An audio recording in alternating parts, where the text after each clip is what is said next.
हाँ जी दोस्तों, तो नेक्स्ट पार्ट आपके सामने है। नेक्स्ट पार्ट में हम बात करेंगे बिल ऑफ एक्सचेंज के ऊपर। अब बिल ऑफ एक्सचेंज के अंदर ऊपर बेसिकली क्या बात होने वाली है, तो आपने जैसा अभी देखा प्रोविजनल नोट और आप देखोगे अगला बिल ऑफ एक्सचेंज। अब इसके अंदर मोटा मोटा डिफरेंस क्या है, तो मोटा मोटा जो डिफरेंस है वो बिल्कुल जरा सी बात का है। और जरा सी बात क्या है कि अगर हम बात करते हैं प्रोविजनल नोट की तो वो एक अंडरटेकिंग होती है, और अगर हम बात करते हैं बिल ऑफ एक्सचेंज की तो ये एक ऑर्डर होता है। मतलब वो एक अनकंडीशनल अंडरटेकिंग था और ये एक अनकंडीशनल ऑर्डर है। ऑर्डर का मतलब क्या हुआ कि जिसको पैसे लेने होते हैं यहां पे ड्रॉ वो करता है। अब इस चीज को आप थोड़ा सा डिफरेंस समझो। मेरे ख्याल से आपने इसको बेसिक बचपन में पढ़ा होगा, बट स्टिल मैं अगर इसको थोड़ा सा डिफरेंशिएट करूं तो अगर ये दो पार्टीज है सपोज, ठीक है, ए जो है वो आपका डेटर है और बी जो है वो आपका क्रेडिटर है। इसको मैं और सिंपल करने के लिए मैं कह देता हूं कि ए जो है उसको पैसे यहां पे देने हैं और बी जो है उसको पैसे यहां पे लेने हैं, ठीक है ना। ए जो है वो लेने वाला बंदा है, ए जो है वो देने वाला बंदा है, बी जो है वो लेने वाला बंदा है, ठीक है जी। अब प्रोमिसरी नोट के केस में क्या होता है कि जो ए है वो मेकर है, मतलब प्रोमिसरी नोट कौन बनाएगा, ए बनाएगा, और वो प्रॉमिस करेगा बी को देगा प्रोमिसरी नोट, कहेगा कि जी भैया इस प्रोमिसरी नोट के अकॉर्डिंग मैं आपको ये पैसे जो है जो मैंने आपसे ले रखे हैं किसी भी सिनेरियो में या फिर वैल्यूज ली हुई हैं जैसा भी, उसके अगेंस्ट मैं आपको ये पैसा पे करने का वादा करता हूं, ठीक है। तो ये प्रोमिसरी नोट है। लेकिन बिल ऑफ एक्सचेंज में उल्टा होता है। बिल ऑफ एक्सचेंज के अंदर बिल ऑफ एक्सचेंज को होगा वो ड्रॉ कौन करेगा, तो बिल ऑफ एक्सचेंज को ड्रॉ करेगा आपका बी। मतलब जो ये बी है ये ड्रॉ करेगा बिल ऑफ एक्सचेंज, और बिल ऑफ एक्सचेंज ड्रॉ करने के बाद ये भेजेगा इस ए को, और इसको एक तरीके से ये ऑर्डर देगा। दिस इज अनकंडीशनल ऑर्डर कि भैया तुमने जो मेरे पैसे ले रखे हैं उसके रिगार्ड में मैंने बिल ऑफ एक्सचेंज बनाया है, और इस बिल ऑफ एक्सचेंज के तहत अगले 3 महीने के अंदर या 2 महीने के अंदर, ऐसा केस में भी जो भी टाइम दिया गया होगा उसके अंदर तुम इतना पैसा या तो मुझे दोगे या मेरे ऑर्डर पे मैं जिसको कहूंगा उसको दोगे, लेकिन इतने पैसे आप पे करोगे। तो this is a kind of order जो कि कोई और पर्सन दे रहा है किसी और को पैसे देने के लिए, और यहां पे जिसको पैसे देने थे वो खुद ही अपने आप से प्रॉमिस कर रहा है, मतलब स्वतः एक तरीके से प्रॉमिस कर रहा है, अंडरटेकिंग ले रहा है, तो उसको कहते हैं प्रोमिसरी नोट। तो बेसिक डिफरेंस दोनों के बीच में ये है। बाकी थोड़ा बहुत डिफरेंस आपका पार्टीज को लेकर आता है। जैसे हम बिल ऑफ प्रोमिसरी नोट की बात करें वहां 2 ही पार्टीज थे, मेकर और पेई, लेकिन यहां पे 3 पार्टीज होते हैं, ड्रॉर, ड्रॉई और पेई, ठीक है ना। जो पेई है वो ऑब्वियसली ड्रॉर भी हो सकता है और कोई और भी हो सकता है। चलिए तो एक बार इसका डेफिनेशन देखते हैं तो क्या कहता है कि it is an instrument in writing जिसके अंदर क्या है, अनकंडीशनल ऑर्डर है, साइंड ऑब्वियसली होगा बाय मेकर, मेकर का मतलब यहां पे ड्रॉर है,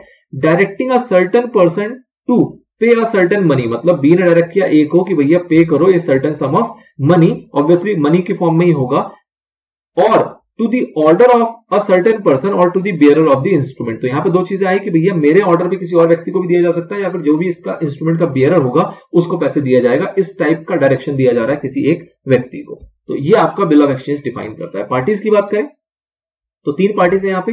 नंबर 1 इज ड्रॉर, ड्रॉर का मतलब बेसिकली मेकर है जो बिल ऑफ एक्सचेंज को बना रहा है। ड्रॉई, ड्रॉई का मतलब कि जिसके ऊपर ये बिल ऑफ एक्सचेंज को बनाया जा रहा है, मतलब जिसको डायरेक्शन दी जा रही है कि भैया तूने पैसे देने हैं इस बिल के अगेंस्ट में, और ऑब्वियसली बात है उसको वो एक्सेप्ट भी करता है। जो हम बिल बना के भेजते हैं उसको वो एक्सेप्ट करता है कि हाँ जी आपने जो बिल मेरे को बना के दिया है इसको मैं एक्सेप्ट करता हूं और इसके हिसाब से मैं आपको पेमेंट कर दूंगा। तो जैसे वो एक्सेप्ट करता है तो ऑब्वियसली बात है वो एक एक्सेप्टर भी कहलाता है यहाँ पे, जो बिल ऑफ एक्सचेंज को एक्सेप्ट करता है, और वो लायबल होता है पेमेंट के लिए on behalf of the bill, ठीक है जी। पेई की बात करें तो पेई का मतलब बेसिकली वही है जो इंस्ट्रूमेंट में इसका नाम लिखा हुआ है कि जिसको पैसे मिलेंगे। अब ये जो पेई है ये कोई भी हो सकता है, कोई भी का मतलब कि जो ड्रॉर है वो भी हो सकता है कि भैया मुझे पैसे देने, या फिर ड्रॉर इसको इंडोर्स कर सकता है, तो उस केस में पेई कोई और हो सकता है जिसको भी पैसे मिल रहे हो। जैसे कि आपने बचपन में बिल ऑफ एक्सचेंज जब देखा था तो वहां पर आपने ये देखा था कि सपोज कीजिए ए और बी 2 पार्टीज हैं, ठीक है, ए और बी ने आपस में बिल ऑफ एक्सचेंज बनाया, सपोज इसके पास बीआर है और उसके पास बीपी है, जिसको पैसे देने उसके पास बीपी होगा, जिसको पैसे लेने उसके पास बीआर होगा। अब ये बीआर अगर ये अपने पास खुद रखता है टिल मैच्योरिटी तो ऑब्वियस बात है ये पेई जो होगा वो यही कहलाएगा जो कि ड्रॉर था, जो कि मेकर था। लेकिन हो सकता है कई बार कि ये इसको क्या करे, डिस्काउंट करा ले बैंक से, तो उस केस में ए जो पैसे देगा वो किसको देगा, बैंक को देगा। ए जो पैसे देगा वो किसको देगा, बैंक को देगा। तो पेई कौन बन जाएगा यहाँ पे, बैंक। ड्रॉर तो बी ही था लेकिन पेई अब कौन हो गया, बैंक हो गया। या हो सकता है इस बीआर को ये इंडोर्स कर दे किसी और को, इंडोर्स कर दे किसी थर्ड पर्सन को, सी को, तो उस केस में क्या होगा कि जो पेई होगा वो सी हो जाएगा। तो इस टाइप की सिचुएशंस आया करती थी जब आपने बिल ऑफ एक्सचेंज का चैप्टर प्रैक्टिकली देखा था। तो इसलिए पेई कोई और भी हो सकता है और ड्रॉर भी हो सकता है। एसेंशियल्स की बात करते हैं तो obviously it must be in writing. Number 2 कि एक एक्सप्रेस ऑर्डर होगा इसके अंदर टू पे, मतलब यहाँ पे एक अंडरटेकिंग नहीं है, यहाँ पे एक एक्सप्रेस ऑर्डर की बात हो रही है। अच्छा जी, जो ऑर्डर होगा वो डेफिनेट होना चाहिए, और अगेन यहाँ पे कोई कंडीशन ऐसी नहीं होनी चाहिए, it must be unconditional. Drawer जो है वो साइन करेगा इंस्ट्रूमेंट को, ड्रॉर, ड्रॉई एंड पेई जो होंगे वो सर्टेन होंगे, मतलब यहाँ पे जो व्यक्ति हैं ए बी सी जो भी व्यक्ति होंगे ऑब्वियसली बात है सर्टेन व्यक्ति होंगे, और कह रहा है ऑल दीज 3 पार्टीज में not necessary be 3 different person. जो चीज मैंने अभी आपको बताई कि मतलब ऐसा भी हो सकता है कि ड्रॉअर और पेई एक ही व्यक्ति होता है। ऐसा जरूरी नहीं है कि जो 3 पार्टीज हैं ये 3 अलग अलग लोग हों, ऐसा भी पॉसिबल है कि ये सिर्फ 2 ही लोग हों, ड्रॉई एक पर्सन और ड्रॉअर और पेई कुल मिला के एक पर्सन। ठीक है जी, क्या कह रहा है, one can play the role of 2 but there must be 2 distinct person. 2 तो भैया कम से कम होंगे होंगे, एक देने वाला एक लेने वाला। फिर बात आती है एक्स पर, section 31 of RBI act, a bill of exchange can not be made payable to bearer on demand. मतलब क्या हुआ, अब इसको जरा समझो। वैसे इसको डिफरेंस में और अच्छे समझेंगे, बट प्रोमिसरी नोट में क्या कहा गया कि वो पेबल टू बियरर नहीं हो सकता, ठीक है। लेकिन बिल ऑफ एक्सचेंज में क्या कहा जा रहा है कि पेबल टू बियरर तो हो सकता है, लेकिन payable to bearer on demand नहीं हो सकता। मतलब क्या हुआ कि भैया बियरर को, अगर उसमें ऐसा मेंशन है हमारे बिल ऑफ एक्सचेंज के अंदर कि जो भी उसको बियरर होगा, मतलब जो भी इसके पास भी पोजीशन होगा बिल ऑफ एक्सचेंज का, उसको पैसे दिए जाए, ठीक है। लेकिन क्या ऑन डिमांड दिए जा सकते हैं? नहीं, क्योंकि भैया बिल ऑफ एक्सचेंज जो बनाया गया उसके अंदर कुछ टाइम लिमिट गिवन है। कोई जाके अगर सपोज 3 महीने की मैच्योरिटी थी, मैंने इंडोर्स कर दिया सपोज सी को, तो सी क्या तुरंत जाके ले सकता है? सी क्या तुरंत जाके पैसे ले सकता है? तो ऑब्वियसली ले सकता है, क्योंकि अगर उसकी मैच्योरिटी अभी तक नहीं आई है, उसका जो टाइम पीरियड था वो खत्म नहीं हुआ है, तो उससे पहले वो पेमेंट लेने के लिए लायक नहीं है। तो इसलिए पेबल टू बियरर तो यहां पे पॉसिबल है, लेकिन payable to bearer on demand possible नहीं है। तो ये बहुत बड़ा डिफरेंस है प्रोमिसरी नोट में और बिल ऑफ एक्सचेंज के अंदर। Now sum obviously must be certain, sum जो है आपका सर्टेन होना चाहिए। The order must be to pay money only, मतलब जो यहाँ पे ट्रांजैक्शन होगी ये मनी के फॉर्म में ही होगी, उसके अलावा और कुछ नहीं होगा। इट मस्ट बी स्टैम्प्ड, जैसा आपने प्रोविजन नोट में देखा था कि स्टैंपिंग होना जरूरी है। अब इस प्रोसेस को यहाँ पे पिक्चराइज किया गया है, बहुत अच्छा तो नहीं बट है, देख लेते हैं फटाफट से क्या कह रहा है। मिस्टर सैम एक ड्रॉअर है, सोल्ड किया इसने गुड्स और ड्रॉ किया बिल।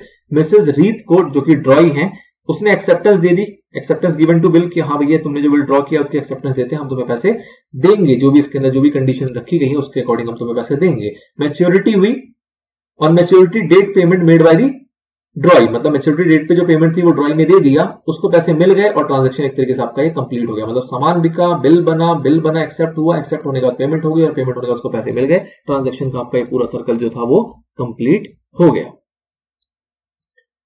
नाउ पे में बी अब बैंक और ड्रॉअर हिमसेल्फ। अब जैसे कि मैंने आपको बताया कि अगर उसने वो डिस्काउंट कर रखा होगा तो पे कौन हो जाएगा? बैंक।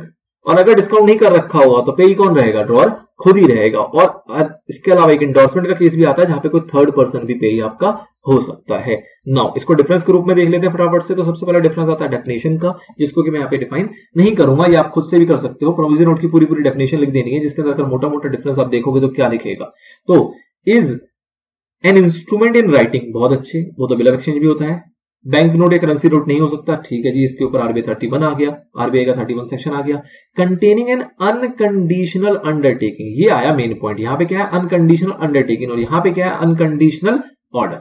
अच्छा जी, साइंड बाय मेकर, वो तो उसमें भी होता है। To pay certain sum of money only to और to the order of a certain person और to the bearer of the instrument. तो ये एक नॉर्मल कहानी है। यहाँ पे क्या है कि भैया अनकंडीशनल ऑर्डर है signed by the maker directing a certain person to pay. यहाँ पे जो बना रहा है, जो साइन कर रहा है, वो किसी और को डायरेक्शन दे रहा है। ये नहीं कह रहा है कि मैं पैसे दे दूंगा, वो कह रहा है कि भैया मैं तुम्हें डायरेक्शन दे रहा हूं कि तुम्हें पैसे देने हैं। किसको देने हैं? जिसको भी मैं कहूंगा, जिसका नाम बिल ऑफ एक्सचेंज पे लिखा हुआ है, या फिर जो भी इसका इंस्ट्रूमेंट का बियरर होगा। नाउ नेचर ऑफ इंस्ट्रूमेंट की बात करें तो यहाँ पे एक प्रॉमिस है कि भैया मैं वादा करता हूं मैं तुम्हें पैसे दूंगा, और यहाँ पे एक ऑर्डर है कि भैया तुम्हें पैसे देने पड़ेंगे।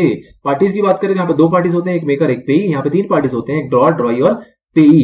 एक्सेप्टेंस की बात करें तो बिल ऑफ प्रोमिसरी नोट के अंदर कोई एक्सेप्टेंस की जरूरत नहीं होती है भैया, प्रोमिसरी नोट में खुद ही ने उसने प्रॉमिस किया तो एक्सेप्टेंस की कोई देगा नहीं। लेकिन बिल ऑफ एक्सचेंज की बात करें तो वहां पे जो हमारा ड्रॉई होता है वो एक्सेप्टेंस यहाँ पे देता है, तो उसमें यहाँ पे एक्सेप्टेंस की नीड आती है। पेबल टू बियरर की बात करें तो पेबल टू बियरर आपका प्रोमिसरी नोट में पॉसिबल नहीं होता, और पेबल टू बियरर जो है बिल ऑफ एक्सचेंज में पॉसिबल होता है, लेकिन payable to bearer on demand इसके अंदर पॉसिबल नहीं होता। तो ये डिफरेंस को आपको यहां पे समझ के चलना है। नाउ ये सारी बातें थी आपकी सेक्शन नंबर 5 की, जो कि बात कर रहा था बिल ऑफ एक्सचेंज के ऊपर। नाउ सेक्शन नंबर 6 जो है वो अगेन नेक्स्ट पार्ट में लेके चलेंगे, जो कि बात करेगा चेक्स के ऊपर।